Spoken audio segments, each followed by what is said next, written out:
Welcome to the channel, everybody. It's the Crypto Lark. Today we're going to be doing our Bitcoin news roundup, talking about the latest from all around the world, state of the Bitcoin network, what is going on over in Russia, and the most recent Bitcoin kidnapping. All of that and more after a quick shout out to everyone who's been hitting that like button, and of course everyone who's been subscribing to the channel. If you're not subscribed to the channel yet, make sure you hit that button down below or the bell to stay up to date with all of the latest in crypto space. Furthermore, this is of course not professional financial advice. This is just a dude talking about cryptocurrencies on the internet. Let's get into it, guys. Bitcoin, $11,617.70. Nice. Not bad. Hopefully we can continue to see that build as the year moves forward, but certainly a nice bit of breathing room over our previous lows. Bitcoin dominance. We are currently back around over 40%, a little more than 41% at the moment. So that is that the total cryptocurrency market is now a little more than 40% in value Bitcoin. Great, great. Nice to see some solid Bitcoin recovery going on. Bitcoin mining difficulty has gone up a little bit recently, although the jump this time was not nearly as big as some of the huge jumps that we have seen in recent history. Also, the number of Bitcoin transactions per day has fallen significantly. Now, we did have our all-time highs back in December and January as far as number of Bitcoin transactions per day, but that has gone way down, reaching near 2-year lows. That being said, perhaps it's a situation where people are hodling. Perhaps it's a situation where people are simply trading on exchanges and not moving it so much. Interesting nevertheless. A new map is out. Estimated cost of mining 1 Bitcoin by country. Now, we covered this topic before with Venezuela being the cheapest country to mine Bitcoin, but actually a new frontrunner has emerged. Up here, little old Kuwait. How about that? Of course, one of the oil-rich countries of the Middle East. Not surprising to see that they're able to offer cheap electricity to their citizens. Some other outliers that you may not normally think of when it comes to this. Ukraine, although perhaps Bitcoin mining hasn't taken off so much in Ukraine because of the unstable political situation there, possible. Burma as well also offers very cheap Bitcoin mining, but perhaps we are seeing similar reasons where because of the unstable political situation, big companies are not wading in and putting a lot in there. Uzbekistan too. Perhaps the same situation yet again. So very interesting map here. Over in Quebec, Quebec authorities come out and say, we're not interested in Bitcoin mining without added value.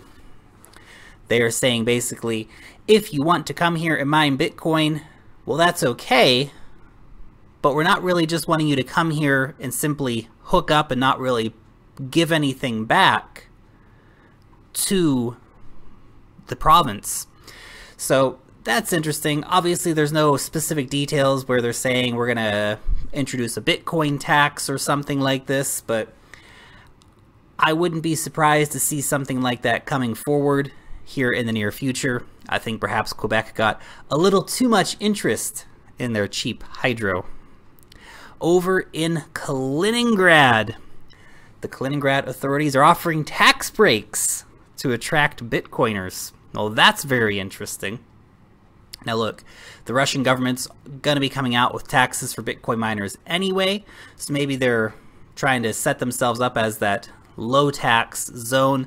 We did cover a story recently where a small island off the coast of Kaliningrad and a small island off of the coast of Vladivostok are being floated as being set up as tax-free cryptocurrency areas within the Russian Federation. Perhaps Kaliningrad can also offer tax-low Bitcoin mining where other regions of Russia may not be able to offer the same thing. Certainly an interesting development there. The courts in St. Petersburg have overthrown a recent well, actually not so recent, it happened last year, but nevertheless, where some websites were restricted. And so they've said that you can't do that. You have to allow these websites to be available to people. So those 40 websites will hopefully be unbanned.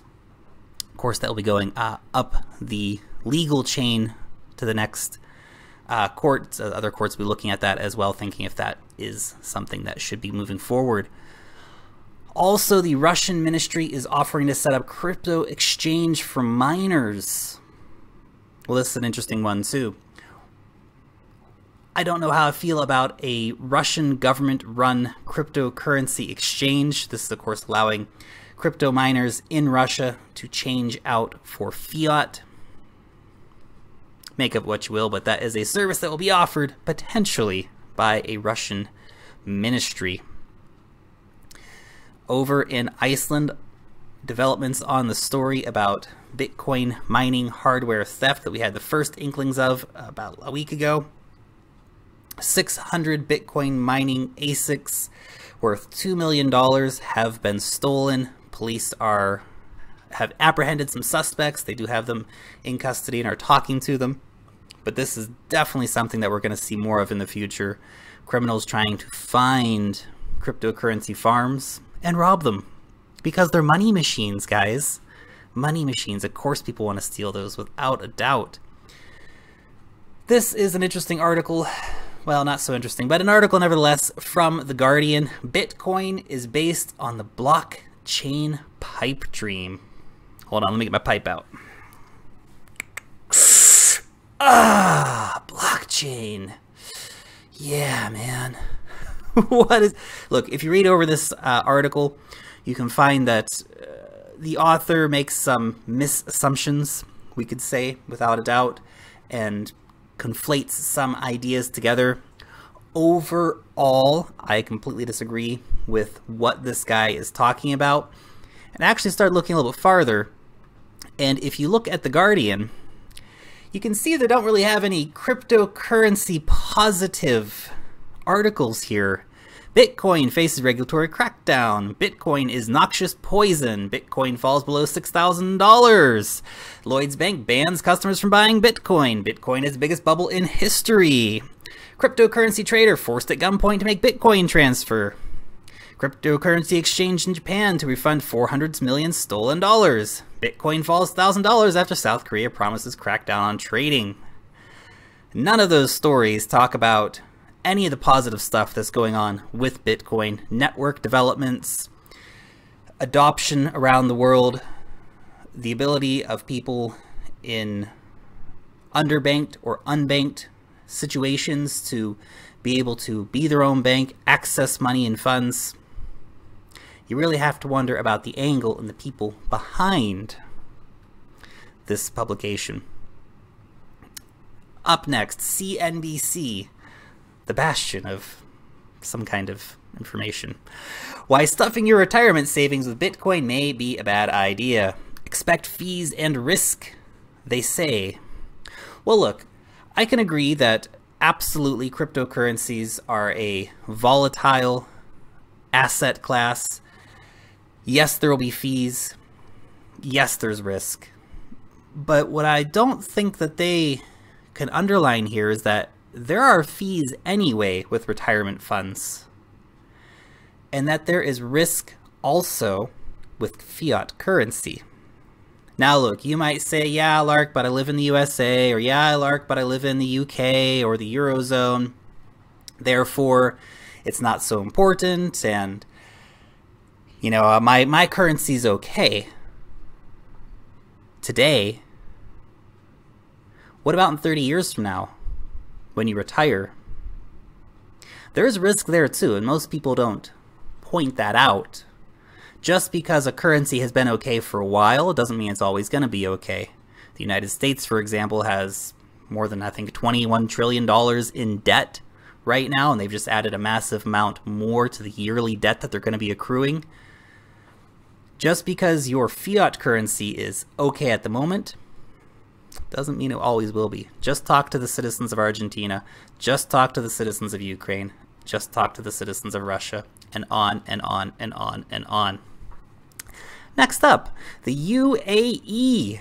Banks ban trading in electronic currencies. This is an unfortunate move by the UAE. Now this is specifically targeted at foreign banks. Obviously, UAE's central bank says, yes, dealing in digital currencies is risky, yada, yada, yada. I more see this as a situation where perhaps the ruling class wants to have more control over the cryptocurrency market within the UAE. I know we've seen some licenses issued to domestic players in the UAE recently. And the banks have also said not to use your bank cards to purchase any form of digital currency. So it's an unfortunate move by the UAE. Obviously, they are trying to make themselves into a bit of a tech hub, and they are very interested in blockchain. There's been a lot of blockchain conferences there recently. So this isn't a full move by the UAE away from cryptocurrency and blockchain and all that fun stuff. This is just perhaps a consolidation of power at the top, unfortunately. One of the most interesting stories of the day, without a doubt, Brazilian pastor fakes kidnap for Bitcoin. If you can't buy it, kidnap yourself, guys. What a crazy cockamamie story. This guy disappeared and then kidnapped himself, essentially, sent a message to his family saying, I have me. Please pay 3 Bitcoin as a ransom. Unfortunately, it didn't work. The police got onto it. He had to turn himself in. The whole thing was a bit of a farce, but probably not the best way to get Bitcoin, guys. Don't kidnap yourselves or other people in order to get Bitcoin. Not a cool idea, guys. Bitcoin Empire to the moon! A new cryptocurrency card game has come out.